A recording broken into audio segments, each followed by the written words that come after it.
Housing po ito. Prototype lang naman siya, no? Pero ang maganda dito, gawa siya sa, akala nyo, gawa sa ano talaga, diba? Pero ano lang yung plastic. Pero pag kinatok ninyo, matibay. Kahit subukan yung sirain, di masisira. Tumatagal po ng ilang taon yan, Mayor?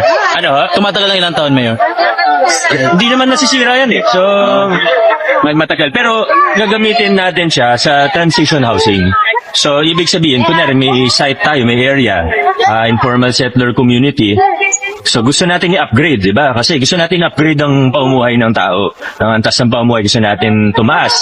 Eh, problema, saan titira yung mga tao? So, may isa tayong lote na puro ganito yung gagawin natin para mabilisan lang. Kasi sa 2 linggo, kaya mong magpagawa niyan eh. Hindi ka naman makakapagpagawa ng building sa 2 linggo, di ba? So, ililipat sila doon. Tingin ko, kung nakita nyo naman po yung loob niya, kung kahit ikaw, papayag kang tumira dyan eh, di ba? Kasi maayos siya.